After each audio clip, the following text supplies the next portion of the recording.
Hello friend. जैसा कि हम लोगों ने इंट्रोडक्शन लेक्चर में बात किया था कि हम लोग prelims as well as mains दोनों के जो सारे इम्पोर्टेंट टॉपिक्स हैं उनको एक एक करके कवर करने की कोशिश करेंगे। तो हम अब स्टार्ट कर रहे हैं एंशिएंट इंडिया से। तो प्राचीन भारत एक तो सब्जेक्ट में हमारा है ही मेंशन, इसके साथ ही एंशिएंट इंडिया जो है हमें आज भी जो अभी कंटेम्प्रेरी रिलीजन है, कंटेम्प्रेरी सोसाइटी है, कंटेम्प्रेरी अपना जो भी इकोनॉमिक सिस्टम है, कंटेम्प्रेरी जो साइंस है, सब चीज का अगर हम देखें एक बेस जो है, तो वो बेस जो है हमें कहीं ना कहीं एंशिएंट इंडिया से ही मिलता है। तो हम इसमें देखते हैं कि एंशिएंट इंडिया में पहले हमें क्या क्या कवर करना है, कौन कौन से टॉपिक्स हैं, उनको किस तरह से कवर करना है, उसमें किस तरीके के क्वेश्चन पूछे जाते हैं मेंस में भी और प्रीलिम्स में भी। उसके साथ हिस्ट्री किसे कहते हैं, इसके सोर्सेस क्या हैं, कौन कौन से स्रोत हैं जिनको जिनको आधार बनाकर हमने एंशिएंट इंडिया को पढ़ना है, हमें उसकी व्याख्या की गई है, किस तरीके की हिस्टोरिकल राइटिंग रही है, और इससे रिलेटेड मोटा मोटा सारे डायमेंशन, जिससे कि जो नेक्स्ट लेक्चर अभी जो कल लेक्चर आएगा तो उसमें हमें समझने में आसानी हो, एक तरह से ब्रॉड लेआउट जो है वो हम समझ जाए। अब हम इसमें आते हैं सबसे पहला कि हमें क्या क्या पढ़ना है इसमें।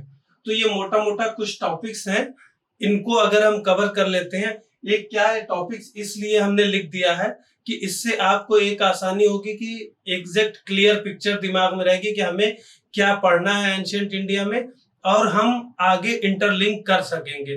क्योंकि ये जो भी टॉपिक्स हैं लाइन से लिखे हुए, इन्हीं टॉपिक्स एक एक तरह से देखें तो क्रोनोलॉजिकल लेवल पे है कि अगर स्टार्ट होता है किस तरह से डेवलपमेंट हो रहा है हर सेगमेंट में, चाहे सोसाइटी किस तरह से डेवलप हुई है धीरे धीरे, या इकोनॉमी किस तरह से डेवलप हुई है, या हमारा पॉलिटिकल सिस्टम किस तरह से डेवलप हुआ है, या हमारे जो भी अदर जो हमारे एक इसमें हम प्राचीन भारत में मुख्यतः जो भारत में या भारतीय क्षेत्र में पूरे उपमहाद्वीप में जो भी घटनाएं घटित हुई हैं किस तरह से उनको पढ़ेंगे।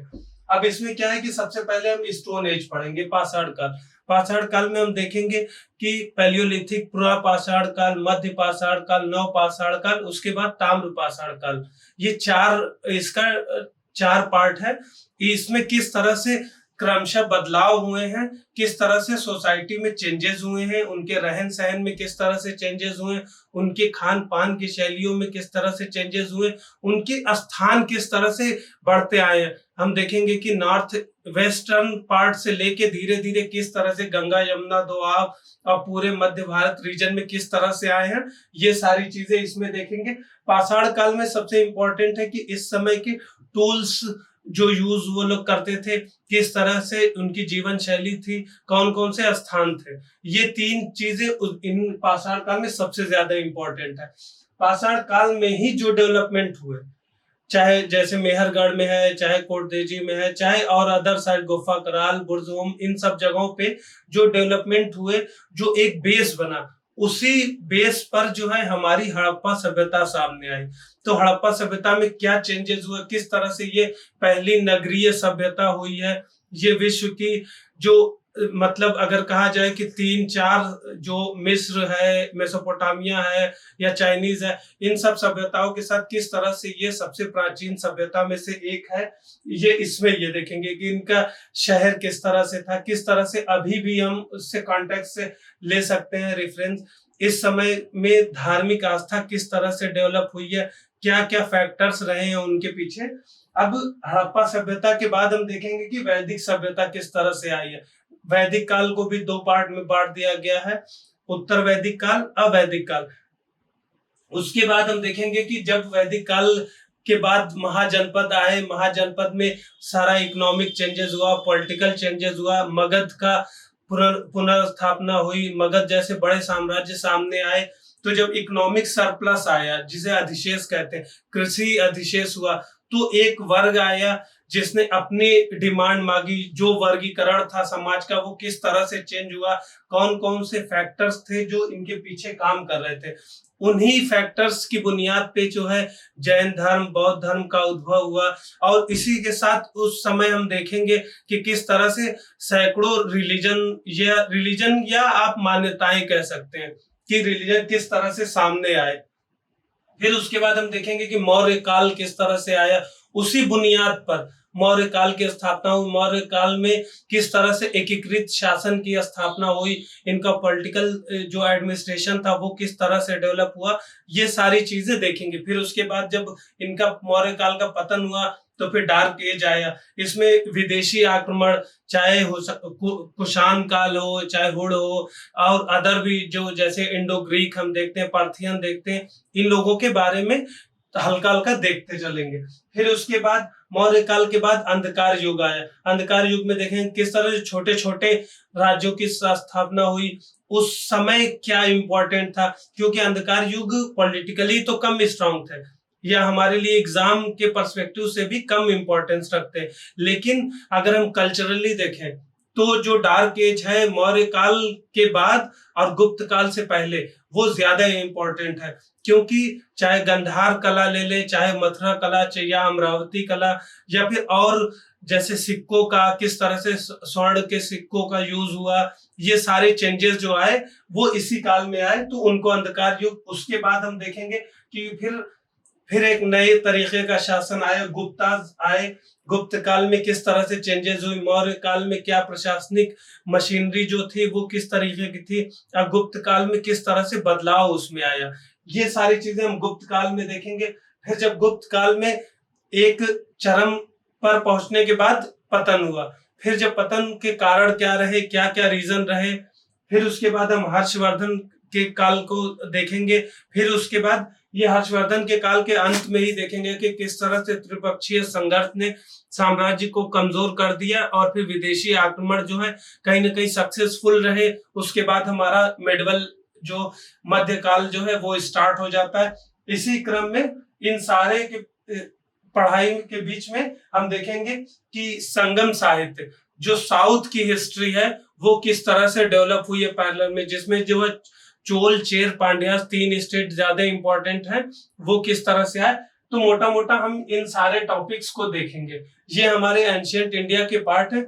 अब इनमें क्या है कि इस काल में सारे काल के अलग अलग समाज किस तरह से बदला, अर्थव्यवस्था किस तरह से बदला, राजनीतिक व्यवस्था किस तरह से बदली, आंतरिक व्यापार किस तरह से रहा, अब बाह्य व्यापार या विदेशी संबंध किस तरीके का रहा, प्रशासन जो है कितना मजबूत था, कितना कमजोर था, किस तरह से सामंतवाद बाद में आगे बढ़ा।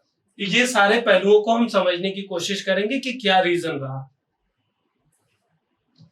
अब हम नेक्स्ट इंपॉर्टेंट पॉइंट पे आते हैं कि अगर हम पढ़ रहे हैं तो हमें ये पहले जानना जरूरी है कि सवाल किस तरीके के पूछे जाते हैं। अगर हमें पता रहता है कि हमसे सवाल इस तरीके के या इस एस्पेक्ट से पूछे जा सकते हैं, तो जब हम पढ़ते हैं तो बिटवीन द लाइंस हम चीजों को नोट करते हैं कि ये जैसे कोई भी लाइन हम पढ़ते रहते हैं तो जनरली क्या होता है कि हिस्ट्री में हम एक कहानी की तरह पढ़ते हैं, लेकिन अगर हमें पता रहता है कि क्वेश्चन यहाँ से बनते हैं तो जब हम पढ़ रहे होते हैं तो हम उस चीज को नोटिस करते हैं कि ये चीजें हमें याद रखनी है और ये चीजें जो है हमें मेंस में काम आएगी। एक स्ट्रक्चर जैसे बनाना है उसका तो वो मेंस में काम आएगा, लेकिन उसके जो कीवर्ड्स हैं वो प्रीलिम्स एग्जाम के लिए इंपॉर्टेंट होते हैं। तो इन चीजों को हम देखेंगे। तो इसलिए हम सबसे पहले समझते हैं कि एंशिएंट इंडिया में पर्टिकुलर किस तरीके के क्वेश्चन पूछे जाते हैं। तो मोटा मोटा हमने जो देखा कि 4 तरीके के पूछे जाते हैं। एक है कॉन्सेप्चुअल, फिर फैक्चुअल, मैप बेस्ड और करंट अफेयर बेस्ड। तो कॉन्सेप्चुअल में देखते हैं कि जैसा वर्ड से ही डिफाइन हो रहा है कि कॉन्सेप्ट किस तरीके का है किसी भी चीज के पीछे। जैसे जैन धर्म की बात कर रहे हैं तो जैन धर्म में स्यादवाद क्या है या अनेकांतवाद क्या है, या फिर अगर बौद्ध धर्म का कर रहे हैं तो क्षणभंगुरवाद क्या है, या फिर बौद्धिस्ट फिलॉसफी क्या है, या जैन फिलॉसफी क्या है, या षड दर्शन क्या है जो 6 स्कूल है। ये हिंदुइज्म धर्म के जो है, हिंदुइज्म के 6 जो स्कूल हैं इंपॉर्टेंट, जैसे न्याय है, वैशेषिक है, सांख्य है, योग है, इन लोगों के बारे में देखेंगे कि इनकी फिलॉसफी क्या रही, ये क्या कहना चाह रहे हैं। उपनिषद है, उपनिषद भी एक तरह से कहीं ना कहीं एक दार्शनिक ही चीजों को ज्यादा उसमें सामने लेके आए हैं।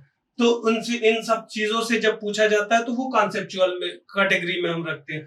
फिर उसके बाद क्या होता है, फैक्चुअल।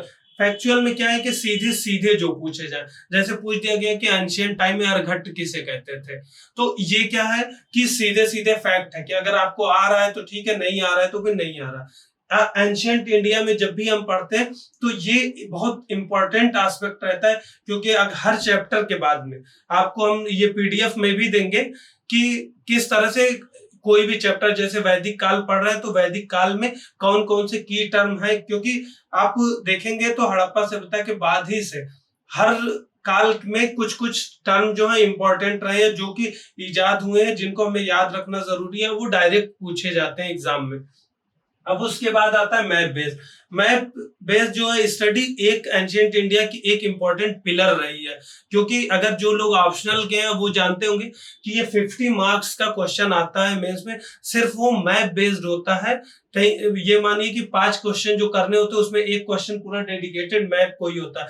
इसी तरह जो लोग जनरल स्टडीज के अंतर्गत पढ़ रहे हैं उनके लिए भी मैप में क्या है कि मैप से हम किसी भी सभ्यता की कहाँ एक्सटेंट है, या मतलब कितनी फैली हुई है, उसका विस्तार क्या है, फिर उसके बाद उस समय के इंपॉर्टेंट पोर्ट क्या है या बंदरगाह कौन कौन से हैं, उनके जो है इकोनॉमिक जो मतलब ट्रेड के मुख्य स्थल कौन से रहे हैं, उनके कौन सी कैपिटल रहे हैं, कौन कौन से इंपॉर्टेंट सेंटर रहे हैं, उनकी राजधानियां कौन सी रही हैं, जो छोटे साम्राज्य उनकी राजधानियां किस तरह से डेवलप हुई हैं, उन वहां के क्या क्या फीचर्स हैं या विशेषताएं क्या क्या है, जैसे हम्पी है या विजयनगर है, या फिर साउथ की कोई और सिटी ले ले, या फिर अगर हम मगध का बिहार का ले ले, या यूपी में कौन कौन से जगह, तो इन चीजों को हम मैप से इजीली कवर करते हैं और ज्यादा दिनों तक याद रख पाते हैं, एग्जाम में अच्छे से टैकल कर पाते हैं। जैसे इसमें सारी चीजें आपको सेंटर, जैसे एक इंपॉर्टेंट है अशोक के शिलालेख,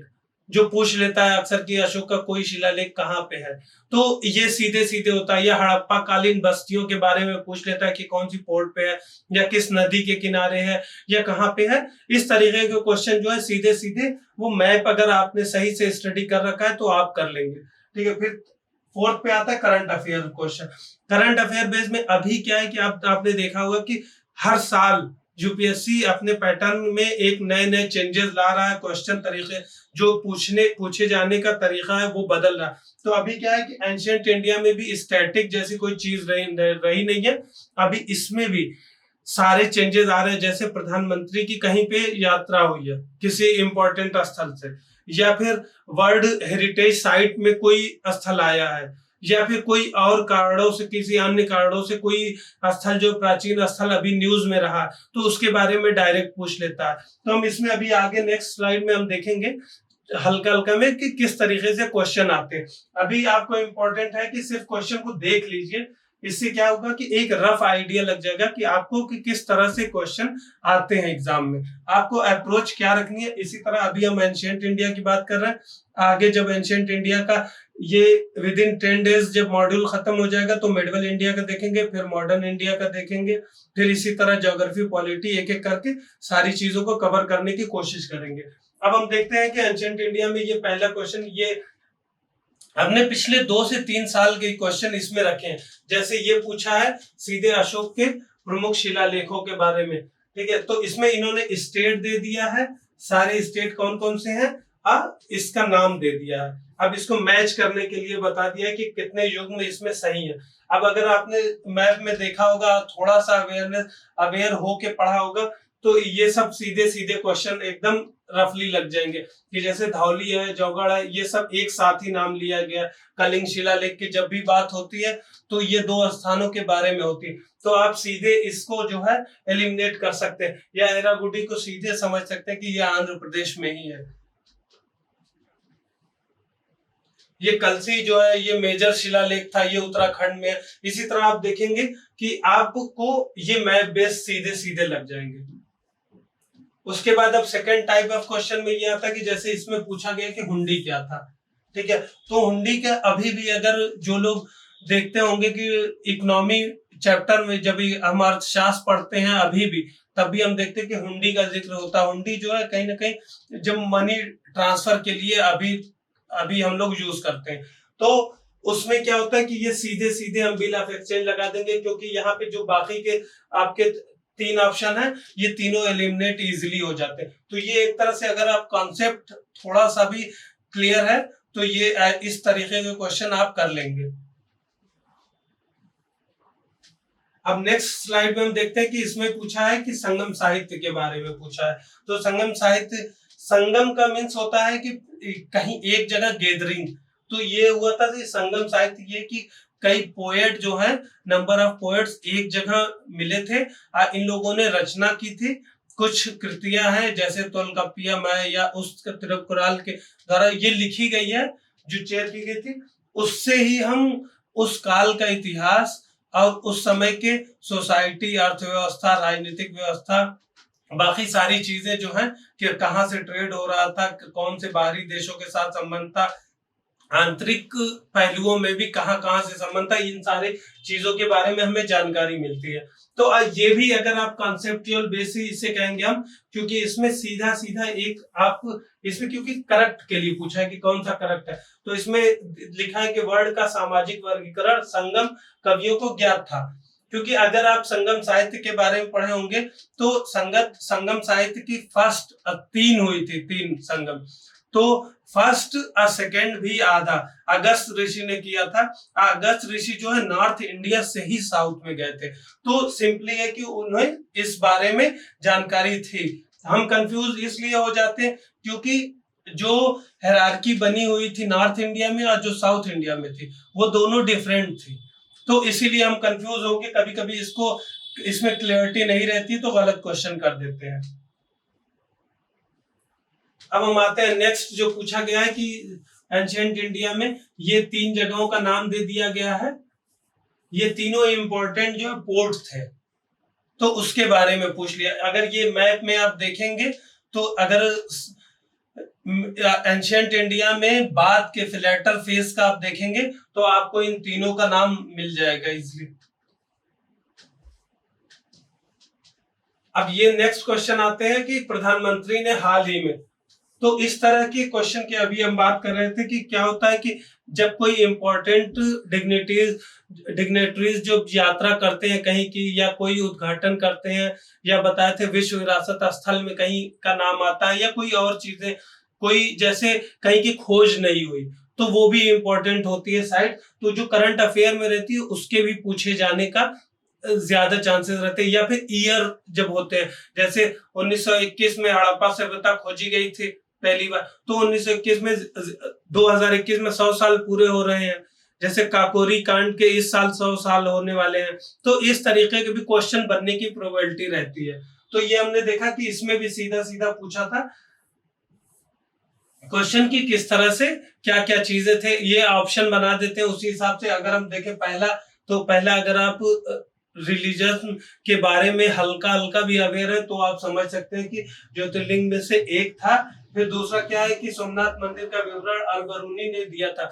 अब अल-बरूनी क्या है, मोहम्मद गजनी के साथ भारत में आया था, अगर आप पढ़े होंगे तो जब अल-बरूनी मोहम्मद गजनी के साथ आया था, मोहम्मद गजनी ने 27 बार अटैक किया है, ये सिर्फ सोमनाथ मंदिर पे ही ये लूट के लिए कई बार अटैक किए हैं, अलग डेडिकेटेड, तो इनके साथ आए तो जरूर लिखा होगा, ये क्लियर है।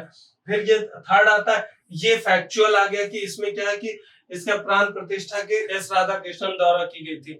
ये हुआ ये था कि जब स्वतंत्रता के बाद ही मंदिर के पुनर्निर्माण का काम शुरू हुआ सही से, फिर जो हमारे फर्स्ट प्रेसिडेंट है राजेंद्र प्रसाद, उन्होंने किया था। ये एक तरह से फैक्चुअल आ गया कि अगर जब न्यूज में आया होगा तो न्यूज में ये सारी चीजें कवर की गई होंगी, जिस भी न्यूज़पेपर में निकली होगी, तो अगर हम देखते हैं करंट अफेयर करेंगे तो इजीली टैकल कर पाएंगे। ये प्रीलिम्स का हमने देख लिया। अब हम देखते हैं कि मेंस में किस तरीके के क्वेश्चन पूछे जा सकते हैं। अभी प्रीलिम्स में हमने देखा कि जिन 4 पहलुओं की, इंपॉर्टेंट पहलुओं की बात की थी, वहीं से क्वेश्चन बन रहे थे। अभी हम नेक्स्ट टॉपिक पे आते हैं, मेंस की। तो मेंस में क्या है कि सिंधु घाटी सभ्यता में नगरीय आयोजना संस्कृति ने किस सीमा तक वर्तमान युगीन नगरीकरण को निवेश इनपुट प्रदान किए हैं। ठीक है, तो अब इंडस वैली में टाउन प्लानिंग किस तरीके की थी, कल्चर किस तरीके का था। अब इम्पोर्टेंट है कि आपको अगर इंटर रिलेट करने की जो बात किया था वो अगर आप कर सकते हैं तो आप इजीली लिख देंगे कि अभी जैसे आप से सब चीजें प्रैक्टिकल है, जिस जिंदगी को हम जी रहे हैं, जिन चीजों को हम रोजमर्रा की जिंदगी में देख रहे हैं, अगर हम उनसे ही रिलेट करेंगे अपना आंख खोल के तो इजीली कर पाएंगे। क्योंकि देखा होगा अभी अभी क्या सड़कें इसी तरह से बनी रहती हैं, हर जगह चौराहा होता है। जब घर होते हैं तो घर के बगल में ही साइड में नाली बनी रहती है ना, इसके ऊपर जो है पटिया रख देते हैं। ये इसी तरह से होता है ना कि जब ये मेन होता है तो यहाँ मेन होल बन जाता है, जो आपका सीवर लाइन वाला सफाई करता होगा। ये इसी तरीके से हुआ। 2 पॉइंट हो गया। थर्ड ये आ गया कि अभी आप देखते होंगे कि एक जो है एक एडमिनिस्ट्रेटिव ब्लॉक होगा बीच में, ठीक है। अब इसके चारों ओर जो है रिहायशी ब्लॉक होगा, ठीक है। तो उस समय भी इसी तरीके का था कि एक तरफ जो है वो गढ़ जिसे बोलते हैं या सिटाडेल या फोर्ट बोल सकते हैं कि वो था जहां पे जो प्रशासनिक तंत्र रहता था। और उसके पेरिफेरी में किसी सिटी में नॉर्थ में है तो साउथ की तरफ, या उत्तर में है, दक्षिण में या पूर्व में है तो पश्चिम की तरफ जो है जनरली रिहायशी इलाका था। सेंटर में या एक तरफ जो है ये प्रशासनिक मशीनरी का था। अभी भी हम देखेंगे, अब नई दिल्ली को ले लीजिए या किसी भी इंपॉर्टेंट सेंटर को ले लीजिए या राजधानी को ले लीजिए तो आप कहीं ना कहीं यही पैटर्न पाएंगे। माप तोल में आप देख सकते हैं कि माप तोल में अभी भी आपको याद होगा 4 आने, 8 आने, 16 आने इस तरह से यूज होता था। फिर वो बाद में अभी रिसेंट में गवर्नमेंट ने ये सिस्टम को चेंज करके फिर अभी दूसरा ले गया है, वरना अभी इसी आने में ही चलता था। ये आजादी के बाद तक था 16 आने। तो उन लोगों ने भी हर चीज का जो बाइफरकेट किया था वो इसी क्रम में किया था, जो माप तोल में। फिर उसके बाद आता है कि हमारे जो ग्रेट बात है या ग्रेनरीज हैं, जिसे अन्न भंडार कहते हैं, तो जहां पे थे, या मोहनजोदाड़ो का जो हम बृहत स्नानागार देखते हैं उसमें जो ईट मिली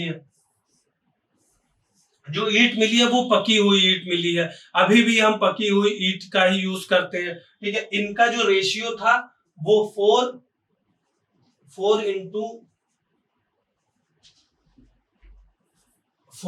into 2:1 का था। अभी भी आज जाके देखिएगा आप ईट को तो इसी रेशियो में रहती है, ठीक है। फिर उसके बाद इसमें क्या होता कि लीकेज ना हो, इसलिए प्लास्टर ऑफ पेरिस का यूज किया गया था। अगर आप देखेंगे टेक्नोलॉजिकल उसपे तो हड़प्पा जो है मोर सिविलाइज थे, अपने बाद की जो सभ्यताएं हैं उनसे भी ज्यादा, और उनकी टेक्नोलॉजी ज्यादा डेवलप थी, क्योंकि उन्होंने तब जो है ग्रेट बाथ में प्लास्टर ऑफ पेरिस का यूज किया था, जो कि एक कहीं ना कहीं एक आविष्कार कह सकते हैं हम लोग। उन लोगों ने, जिससे रिसाव ना हो और उसकी ड्यूरेबिलिटी बढ़े, पकी हुई ईंटों का यूज किया था। तो हम लोगों ने सीधे सीधे देख लिया कि एक जनरल सिर्फ एक लॉजिक लगा के हम जो है 6 से 7 पॉइंट हमने निकाल लिया।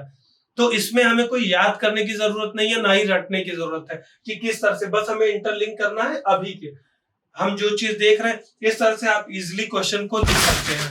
अब हम सेकेंड क्वेश्चन पे आते हैं कि मध्य पाषाण काल शिलाकृत वास्तुकला न केवल उस समय के सांस्कृतिक जीवन को दर्शाता है, बल्कि आधुनिक चित्रकला की तुलना में एक बेहतरीन सौंदर्य बोध को भी दर्शाता है, ठीक है। तो अब ये है कहीं ना कहीं कंपेयर कर रहा है मेसोलिथिक टाइम में जो शिलाकृत वास्तुकला, इससे रेफरेंस देना चाह रहे भीमबेटका के बारे में, या उस समय की जो पहाड़ों के अंदर, जो गुफाओं के अंदर बनी हुई है चित्रकारी, क्योंकि शिलाकृत का मतलब जो है जो पत्थरों पे बनाया गया है उसके बारे में। तो हम देखते हैं भीमबेटका में जो बनाई कि वो ओरिजिनल पिक्चर है, जैसे कि शिकार करते हुए दृश्य, या फिर जो उनके रोजमर्रा जैसे गैदरिंग है, छोटी किसी उत्साह मना रहे हैं, इस तरीके की चीजें सामने आती। लेकिन अगर आप अभी की देखें, अभी मिडवल एज में देख लें या रिसेंट की अभी हम कंटेम्प्रेरी भी देख लें, तो कोई भी आप फोटो देखते हैं तो फोटो में जो हमें दिखता है वो कुछ अलग ही होता है जो वहां पे ओरिजिनल होता है। इवन आप खुद इंस्टाग्राम में देखिए, फोटो तक तो अपनी फोटो तक कोई ओरिजिनल लगाना नहीं चाहता, उसमें भी 10 फिल्टर लगा देता है। तो ओरिजिनल कितनी चीजें हैं, एक्चुअल कितनी है, ये चीजें आप कंपेयर कर सकते हैं। अब आते हैं नेक्स्ट क्वेश्चन पे। इसमें इन्हीं सारे फीचर्स को लिखना है। अब थर्ड पे आए कि भारतीय उपमहाद्वीप की प्राचीन सभ्यता, ये जो है इससे प्राचीन सभ्यता भारतीय उपमहाद्वीप का मतलब है कि हड़प्पा सभ्यता। मिस्र, मेसोपोटामिया और यूनान की सभ्यता से इस मायने में भिन्न है कि इसकी संस्कृति और परंपराओं को आज तक बिना टूटे संरक्षित रखा गया। अब इसके लिए आपको जानना पड़ेगा पहले कि हड़प्पा सभ्यता या प्राचीन सभ्यता, हम भारत की चाहे वैदिक सभ्यता को भी ले सकते हैं, कि इसमें क्या इंपॉर्टेंट फीचर्स थे जो आज भी है। अब आप अगर इसमें भी जैसे हमने फर्स्ट क्वेश्चन में डिस्क्राइब किया था, अब इसमें भी हमने देखा कि अभी जो हमारा रिलीजन है उसमें वृक्ष पूजा, जो विश्वास है जैसे तावीज का प्रयोग या लिंग पूजा या पशुपत पूजा, ये सारी चीजें आज भी मौजूद हैं, ये सारी चीजें उस समय भी मौजूद थी। पशु पूजा, ये सारी चीजें कहीं ना कहीं आप देखिए कि सारी अभी भी है यहाँ पे। लेकिन इन सारी सभ्यताओं में एकदम पूरा चेंजेस आ गया। अभी आप मिस्र का कल्चर, इजिप्ट का देख लीजिए, मेसोपोटामिया मींस इराक का कल्चर अभी देख लीजिए, इन यूनान का देख लीजिए, आपको कहीं से भी सिमिलरिटीज आपको नहीं नजर आएगी। लेकिन इंडिया में अभी भी कहीं ना कहीं वो सारे फीचर अभी भी बने हुए हैं, वही मान्यताएं हैं, वही सारे हमने आगे भी इसमें फर्स्ट क्वेश्चन में ज्यादा पॉइंट डिस्क्राइब कर दिया है। ये कहीं ना कहीं आप ऐड करके इजिली ऐसे क्वेश्चन को लिख सकते हैं। अब हम आते हैं, ये तो हमने देख लिया कि क्वेश्चन किस तरीके से पूछे जाते हैं प्रीलिम्स और मेंस में, हमें क्या पढ़ना। अब आता है कि हिस्ट्री है क्या, जो हम पढ़ने जा रहे हैं उसके बारे में ब्रीफ लेआउट हमें पता होना चाहिए। अब हिस्ट्री में क्या है कि किसी भी चीज का या घटनाओं का क्रमशः वर्णन, क्रमागत वर्णन।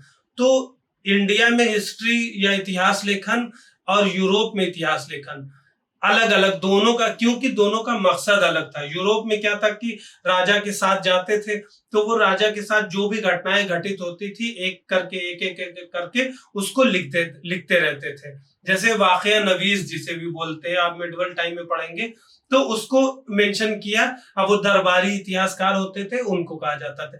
लेकिन इंडिया में एक अलग कॉन्सेप्ट था। इंडिया में हिस्ट्री अध्ययन या अपने अतीत का अध्ययन इसलिए किया जाता था कि जिससे हम बेहतर इंसान बन सके, अपने मूल्यों में सुधार कर सके, अपनी जिंदगी में सुधार कर सके, अपने समाज में सुधार कर सके, जो कमियां रह गई हैं इन सारी चीजों का। तो इसलिए इंडिया में अगर महाभारत की डिफिनीशन से देखें तो इंडिया में हिस्ट्री इसलिए लिखी जाती थी, या हिस्ट्री का कॉन्सेप्ट यह था कि धर्म, अर्थ, काम, मोक्ष की प्राप्त करना। तो इस तरह से 4 पुरुषार्थ की प्राप्ति ही मुख्य ध्येय था। तो इंडिया में ऐसा नहीं था कि उस तरह के इतिहास लिखा नहीं जा सकता था, क्योंकि जब देखें महाभारत इतने बड़े ग्रंथ जिसमें 22,000 से ज्यादा श्लोक हैं, या फिर रामायण इतना बड़ा अगर लिख सकते हैं, तो हिस्ट्री लिखना इतनी बड़ी चीज नहीं थी। या वेद कोई ले लीजिए, इतना बड़ा वेद जो है 1028 उसमें जो है हिम्स है, वो सारे लिखे गए अगर ताड़ के पत्तों पे, तो ऐसा नहीं कि लिखा नहीं जा सकता था। लेकिन यहाँ पर मकसद ही अलग था, तो इसलिए यहाँ पे डिफरेंट स्टाइल अपनाई गई। जिसको यूरोपियन जो लेखक बात किया है, उन्होंने उसको क्रिटिसाइज किया कि इंडिया के लोग जो है हिस्ट्री जानते नहीं थे, या इंडिया के लोग जो थे वो तुच्छ थे, इंडिया के लोगों की जिंदगी बहुत बेकार थी। ये जो प्रथाएं बनाए, जो मतलब कॉन्सेप्ट बनाए गए, सामने लेके आए गए, वो सरासर बेमाने थे। तो इसमें हम देखेंगे कि अब हिस्ट्री का आप लोगों को समझ में आ गया होगा कि हिस्ट्री लेखन, बाद में हिस्ट्री लिखी गई। अगर आप यूरोपियन जो डिफिनीशन है उसके अकॉर्डिंग देखेंगे तो राजतरंगिणी जो है, या राजाओं की नदियां, इस तरह से, उसमें क्या है कि पुराण काल से ये अर्ली मेडिवल तक के सारे राजाओं का एक क्रमशः इतिहास लिखा गया। लेकिन इंडिया में इसलिए कम ज्यादा बुक्स अवेलेबल है उस तरीके की, क्योंकि यहाँ पे मुख्य ध्येय ये नहीं था। अब क्या है कि हम देखते हैं कि किस तरह से मुख्यतः 4 भागों में बटा हुआ है इंडिया में। एक तो हमारा क्या है कि ऑफिशियल हिस्ट्री कहते हैं फर्स्ट को।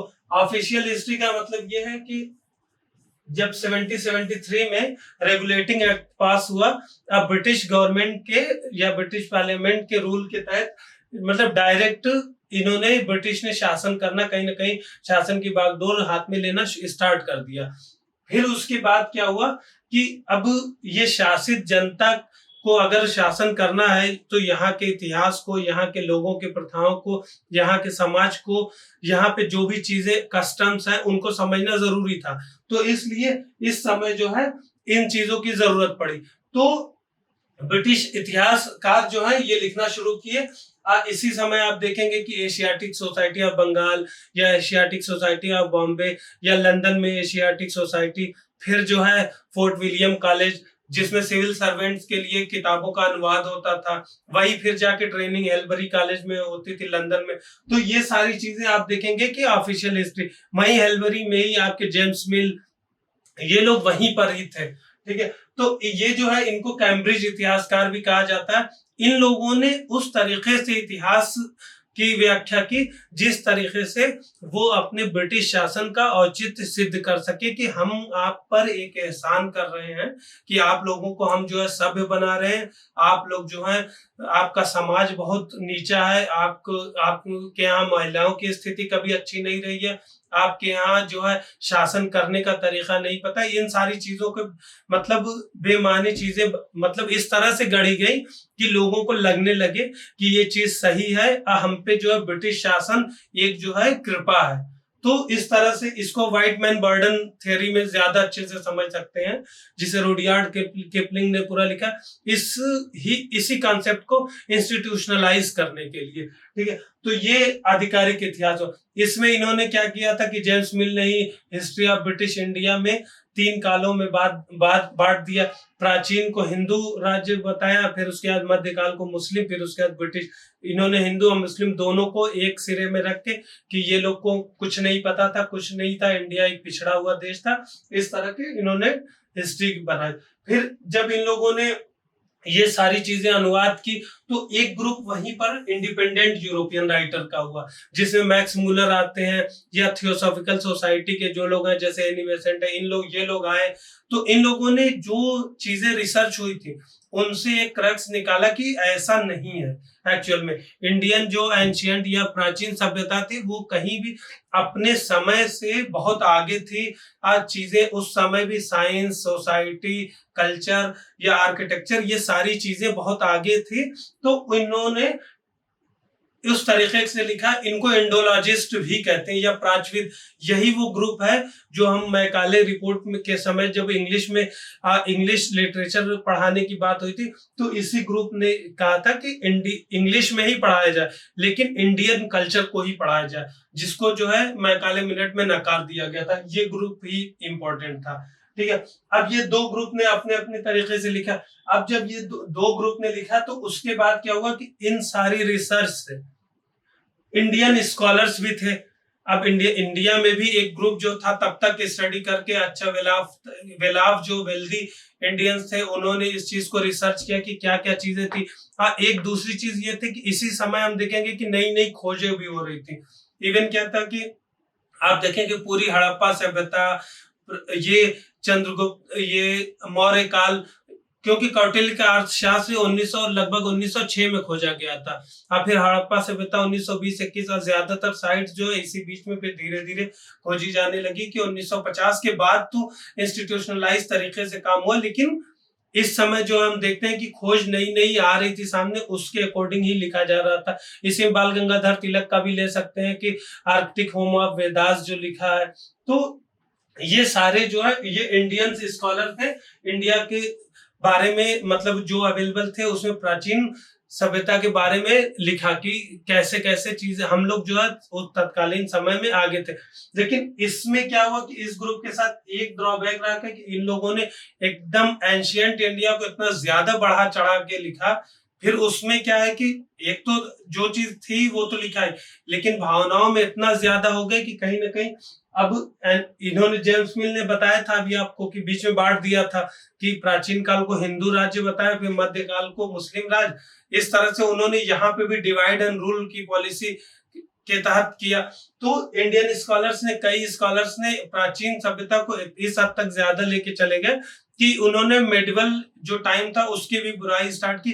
तो कहीं ना कहीं कम्युनल जो एंगल था वो भी इस टाइम हम देखते हैं कि ज्यादा हिस्ट्री की वजह से भी बढ़ा।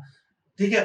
तो ये वाला ये इसका क्रिटिसिज्म में आता है, ठीक है। तो बहरहाल इन लोगों ने जो है जो एक्चुअल पिक्चर थी उसको सामने लाने की कोशिश की, ठीक है। फिर अब ये इतनी सारी चीजें हो गई, तो एक फिर आया ग्रुप मार्क्सवादी ग्रुप, जिसमें डी कौशाम्बी और सारे जो है हिस्टोरियन आए। इन लोगों ने अलग तरीके से व्याख्या की, क्योंकि अभी तक जो तीनों ग्रुप थे ये कहीं ना कहीं राजाओं से या प्रशासन से डायरेक्ट सिर्फ उसी से केंद्रित थे। अब उसी के अकॉर्डिंग अपना जो है डिफाइन कर रहे थे कि किस तरीके का समाज था, किस तरीके की अर्थव्यवस्था, किस तरीके की सारी चीजें थी। लेकिन अब जब मार्क्सवादी आए तो इन्होंने ये बताया कि ऐसा कुछ नहीं है। कुछ ग्रुप, ये समाज में कुछ लोग जो थे तब भी वेलाफ थे, अब भी वेलाफ हैं। कुछ ग्रुप जो है, एक सेगमेंट जो है वो जो बड़ा चंक है वो तब भी गरीब था, अब भी गरीब है। तो इन लोगों ने एक सुधारवादी अप्रोच लाने के लिए कहा। इन्होंने बताया कि हमें ग्लोरिफिकेशन पास्ट का न करके, हमें जो पास्ट में चीजें चली आ रही है उसमें सुधार करते हुए फ्यूचर के लिए, अब या मतलब आगे के लिए उसमें सुधार लाना चाहिए। तो इन्होंने यही कहा कि जो स्वर्ण काल है वो अतीत के गर्भ में ना होके भविष्य काल में है अपना।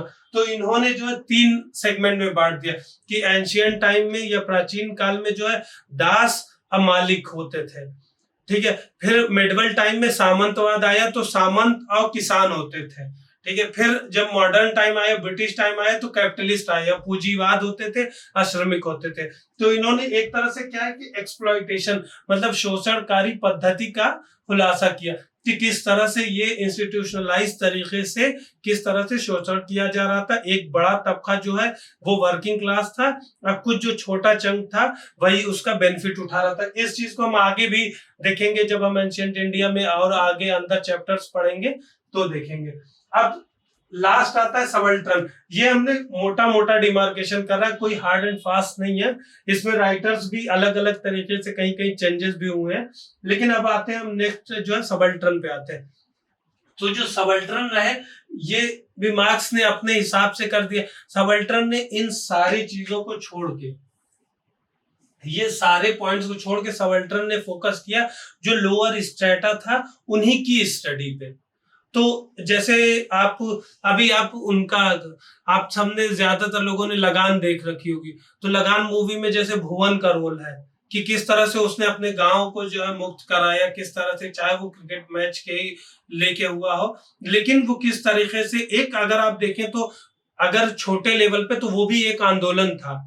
तो वो किस तरीके से हुआ, या फिर रीजनल स्टेट पे या जो छोटे छोटे किंगडम है जो कहीं कवर नहीं किए गए हैं, आपने कहीं नहीं है इस तरीके की स्टोरीज पढ़ी होंगी, या छोटे छोटे जो भी इवेंट्स होते थे जो उस वहीं पे खत्म हो जाते थे और वहीं तक ही रहते थे सीमित, तो उनको इन्होंने सबल्टर्न राइटर ने कवर किया। इसमें रंजीत गुहा जो है ज्यादा फेमस राइटर्स में आते हैं। अब आता है नेक्स्ट, हमने 3 एस्पेक्ट इंपॉर्टेंट कवर कर लिए हैं। अब हम देखते हैं कि हम जो हिस्ट्री पढ़ेंगे उसके सोर्सेस क्या होंगे, हम जो आगे पढ़ेंगे उसको जानना जरूरी है। तो सोर्सेज में मोटा मोटा 2 आते हैं, एक आर्कोलॉजिकल सोर्स और एक जो है लिटरेरी सोर्स या पुरातात्विक स्रोत और साहित्यिक स्रोत। पुरातात्विक, इन दोनों के बारे में अभी हम नेक्स्ट स्लाइड में डिटेल में पढ़ लेंगे, ठीक है। फिर अब क्या है कि ये दोनों 2 तरीके के होते हैं, दोनों का ही अलग अलग है कि एक होता है प्राइमरी, एक होता है सेकेंडरी। प्राइमरी जो होता है कि ओरिजिनल, जैसे हम गए कहीं पर, हमने स्टडी की, हमने ही लिखा, तो उसको बोला जाएगा कि प्राइमरी, क्योंकि प्रत्यक्षदर्शी हम ही गए और उसको स्टडी किया उसके बाद लिखा। सेकेंडरी क्या है कि जैसे हमने कोई चीज कंपाइल कर दी, आप देखे होंगे कि रेफरेंस लोग देते हैं कि अकॉर्डिंग टू दिस ये है, तो उन्होंने एक्चुअल में स्टडी नहीं की, उन्होंने रेफरेंस यहां से लिया उसके बाद लिखा, तो उसको जो है सेकेंडरी बोलते हैं। इसके एग्जांपल में आएंगे, जैसे कि प्राइमरी सोर्सेज में जैसे हम ग्रामर बुक में पाणिनि का अष्टाध्यायी ले लेते हैं। अष्टाध्यायी पाणिनि ने लिखी, इसी पर कमेंट्री है, टीका, तो वो पतंजलि का महाभाष्य है। तो महाभाष्य जो है वो सेकेंडरी हो गया सोर्स। इसी तरह हम अगर उसका मेगास्थनीज का ले सकते हैं, मेगास्थनीज का जो इंडिका है, तो इंडिका की ओरिजिनल कॉपी अभी भी नहीं है, तो इंडिका का जो रेफरेंस यूरोपियन बुक्स में मेंशन है उसी से हम इन्फ्लुएंस निकालते हैं कि मौर्य काल में क्या क्या चीजें थी। इसी तरह एक और बुक याद आ गई, पेरिप्लस ऑफ एरिथ्रियन सी, वो बहुत इंपॉर्टेंट है, क्योंकि अक्सर ये डायरेक्ट पूछ देता है। वो एक अभी अननोन राइटर था, उसका अज्ञात नाविक नाम से आता है, लेकिन उनका ही रेफरेंस लेते हैं कि साउथ में कौन कौन से इंपॉर्टेंट पोर्ट थे, क्या ट्रेड यूरोप के साथ था, किस तरीके से होता था, वो सारी चीजें उसी में मेंशन है। तो ये क्या हुआ, हमारा सेकेंडरी सोर्सेज की तरह काम किए।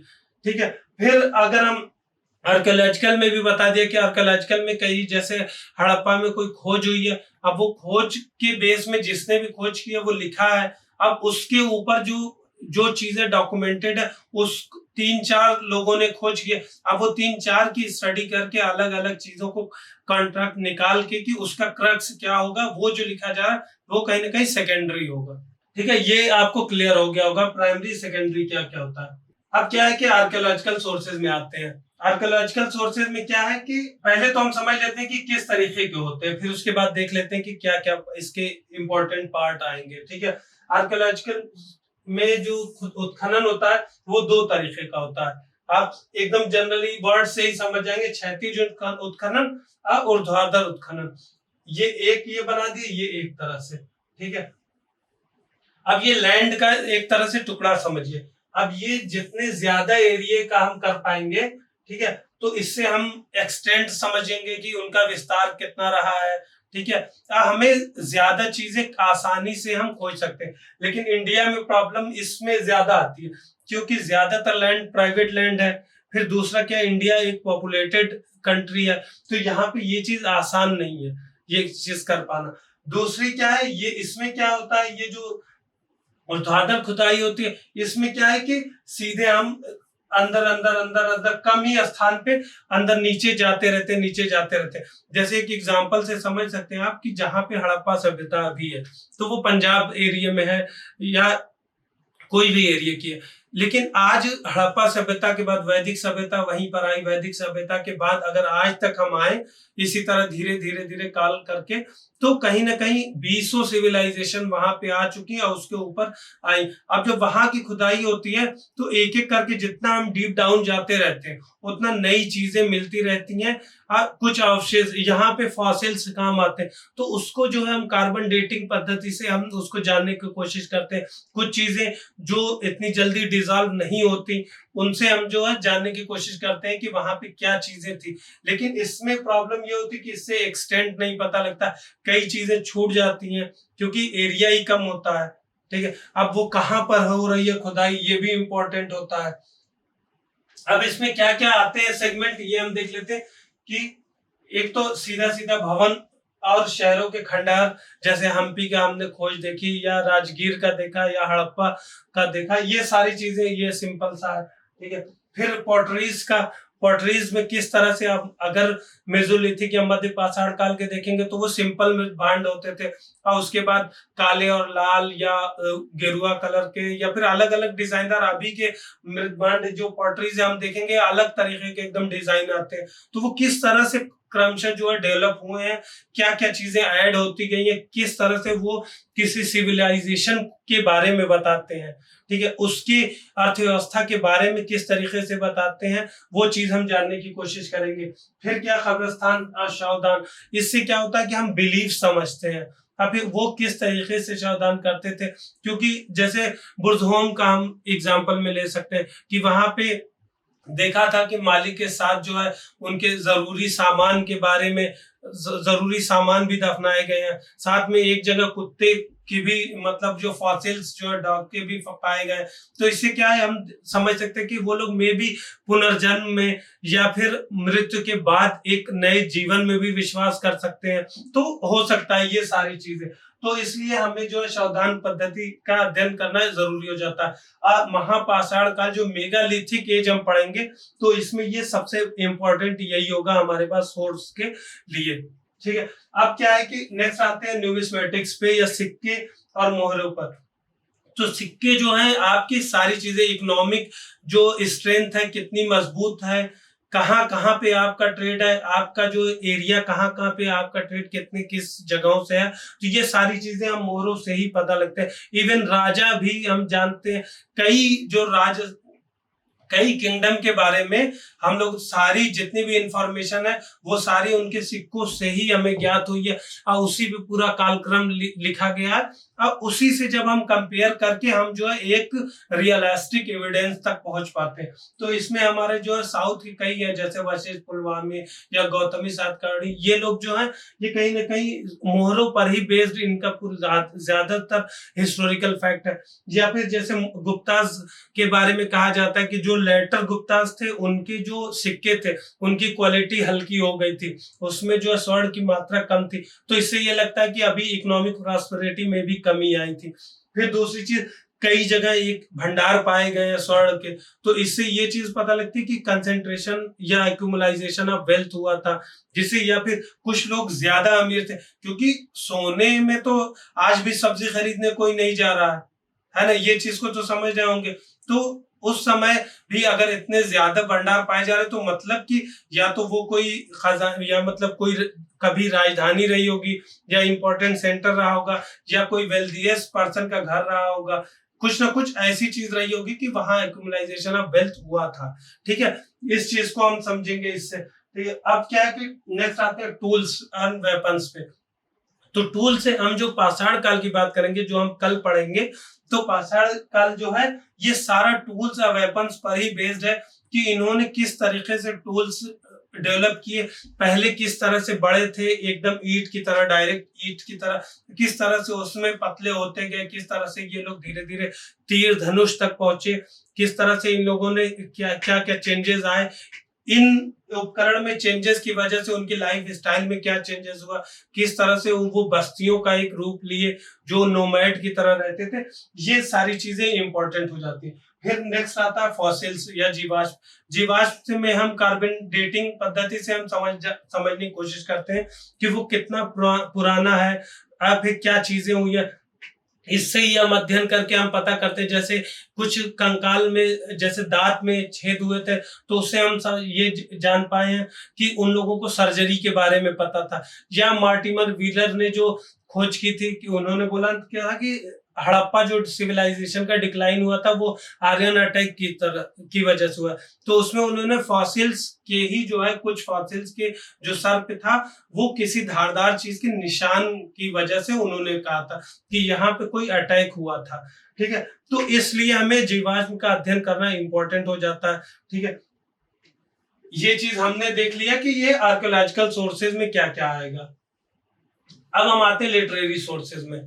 ठीक है, अब लिटरेरी सोर्सेज में इंपॉर्टेंट में 3 चरण में ये पहले ही बता देना चाहिए था मोटा मोटा। हिस्ट्री क्या होती है, प्री हिस्ट्री, प्रोटो हिस्ट्री और हिस्ट्री। देखिए सिंपली प्री हिस्ट्री वो चीज है जो चीज का हमारे बारे में कोई लिटरेरी सोर्स अवेलेबल नहीं है, उनके लिए हम सिर्फ आर्कियोलॉजिकल सोर्सेज पे बेस्ड है।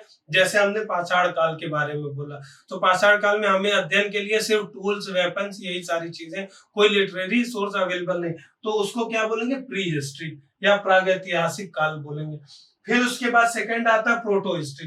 प्रोटो हिस्ट्री में क्या है कि लिटरेरी सोर्स अवेलेबल तो है लेकिन हम उसको डिसिफर नहीं कर पाए, यानी मतलब उसे हम पढ़ नहीं पाए। तो ऐसा कौन सा काल है, ये हड़प्पा काल है कि हड़प्पा काल की लिपि अभी तक पढ़ी नहीं जा सकी है, वो पिक्टोग्राफी है, क्या डिनोट करती है एग्जैक्ट मीनिंग नहीं निकाली जा सकी, तो उसको क्या बोलेंगे, प्रोटो हिस्ट्री बोलेंगे कि अवेलेबल है पर पढ़ी नहीं जा सकी। अब तीसरा क्या है, हिस्ट्री आता है। हिस्ट्री में क्या है कि जिस चीज का लिटरेरी सोर्स अवेलेबल है, अब वो पढ़ी जा चुकी है, उसके बारे में हम क्या कहना चाह रहे हैं, एग्जैक्ट मीनिंग हम समझ पा रहे हैं, तो इसको जो है हिस्ट्री के अंतर्गत का। अब ये जो है मोटे मोटे 3 तरीके के होते हैं। ठीक है, एक जो है धार्मिक, दूसरे गैर धार्मिक, तीसरे विदेशी स्रोत। धार्मिक इसलिए इंपॉर्टेंट था कि एंशियंट टाइम में धर्म के ही अंतर्गत, धर्म तो अभी की इजाद है, अगर हम एंशियंट टाइम में आज से जो है 1500-1600 साल पहले जाएंगे तो रिलीजन जैसा कोई कॉन्सेप्ट नहीं था। रिलीजन जिसे आज बोला जाता था तब वो समाज में जीने का एक तरीका था या एक प्रोटोकॉल या एक नियम पुस्तिका है, उस नियम को जो फॉलो कर रहा है वो उस थॉट के अंतर्गत आता। या जैसे कि जैन धर्म का है, जैन धर्म में जो नियम दिए गए हैं उनको जो फॉलो कर रहा है वो जैन फिलॉसफी को फॉलो कर रहा है, उसके अकॉर्डिंग रह रहा है। ठीक है, या हिंदुइज्म, इवन सुप्रीम कोर्ट तक ने कहा था किसी जजमेंट में, अभी हमें एग्जैक्ट याद नहीं आ रहा है, उसमें कहा था कि जैसे हिंदू धर्म है वो वे ऑफ लाइफ है, तो इसीलिए धार्मिक साहित्य जो इम्पोर्टेंट हो जाते हैं कि इवन वैदिक काल का अगर हम देखते हैं तो जो वैदिक काल की जो सारी चीजें हैं, समाज कैसा था, अर्थव्यवस्था कैसी थी, या उस समय किस तरह की प्रशासनिक मशीनरी थी, ये सारी चीजें हमें सिर्फ इसके जानने के लिए मोटा मोटा वैदिक ग्रंथ ही हैं, और उनसे जो एफिलिएटेड ग्रंथ है, चाहे ब्राह्मण हो, चाहे पुराण हो, चाहे आरण्यक हो, यही सारे जो है इंपॉर्टेंट ग्रंथ है जिनसे हम जो है वैदिक सभ्यता को हम जान पाए। तो ये इंपॉर्टेंट हो जाता है धार्मिक ग्रंथ। इसमें जो है मोटा मोटा 3 में बांट देंगे जो अवेलेबल हमारे पास है। एक हिंदुइज्म धर्म से रिलेटेड जो हम 4 वेद, फिर उनके उपवेद, फिर पुराण, ब्राह्मण, इन लोगों के बारे में। फिर उसके गैर धार्मिक में वो आएंगे जो डायरेक्ट एफिलिएटेड नहीं थे किसी रिलीजन से। इसमें जैसे हम समझ सकते हैं कि चाणक्य का अर्थशास्त्र, या फिर पाणिनि का अष्टाध्यायी, या साउथ में संगम एज में तोलकाप्पियम है। ये दोनों जो हमने लास्ट में बोला, पाणिनि का अष्टाध्यायी या तोलकाप्पियम, ये ग्रामर बुक थी। ग्रामर बुक में क्या होता है कि उस समय के जो भी चीजें अवेलेबल थी वो सारी मेंशन्ड है, इसीलिए हम समझ पाते कि वो उस समय की सोसाइटी कैसे, जैसे अभी अभी आपको ऑक्सफोर्ड डिक्शनरी दिया जाए उसमें कोई आप वर्ड से समझ जाएंगे कि ये लोग जो भी इस काल के लोग हैं वो क्या चीजें जानते हैं, क्या चीजें उनको पता है, किस तरीके से यूज करते हैं। जैसे आप लोगों ने देखा भी होगा कि हर साल जो है कुछ ना कुछ वर्ड, अभी कुछ साल पहले सेल्फी जोड़ा गया था, अभी नए हर साल जोड़े जा रहे हैं, तो डिक्शनरी के यही काम होता। तो वो कहीं ना कहीं ये ग्रामर बुक है, इस वजह से इन्होंने इतिहास लिखने में बहुत महत्वपूर्ण भूमिका निभाई है। अब उसके बाद आते हैं हम विदेशी स्रोत के। विदेशी स्रोत में मोटा मोटा ये आते हैं कि एंशिएंट में चाहे वो राजदूत बन के आए थे, या ट्रेडर्स बन के आए थे, या रिलीजन की स्टडी करने आए थे, तो वो भी अपने साथ यहाँ का एक्सपीरियंस लेके गए। कुछ लोगों ने यहीं पे लिखा, कुछ लोगों ने अपने यहाँ जाके लिखा, कुछ बायस्ड भी रहे थोड़ा बहुत, क्योंकि जिस काम के लिए आए थे उनका पूरा जो फोकस था उसी पर था। जैसे जो बुद्धिज्म का अध्ययन करने आए, बौद्ध धर्म का अध्ययन करने, चाहे फायान आया, ह्वेनसांग आए, इन लोगों का जो है बुद्धिज्म की तरफ ज्यादा झुकाव था, तो इन्होंने जो कंटेंट लिखे या वो उस पहलू को देखते हुए लिखे। इसीलिए इतिहास में एक इम्पोर्टेंट पहलू होता है कि जब उसकी स्टडी करें तो उसके सारे पहलुओं को समझ के करें, तभी हम एग्जैक्ट जो मीनिंग होगा वहां पर यथास्थिति पर ज्यादा पहुंच पाएंगे, जो यथार्थवाद कहा जाता है, रियलाइजेशन।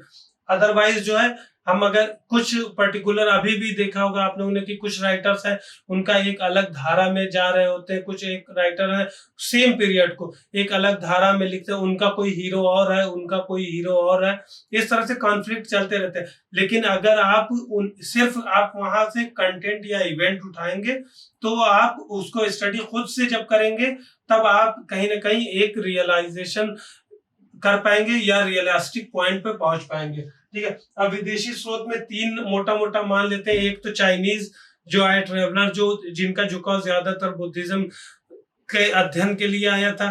फिर उसके बाद यूरोपियन या इंडो ग्रीक जिन्हें कहते हैं, जैसे मेगास्थनीज है, ये लोग हैं।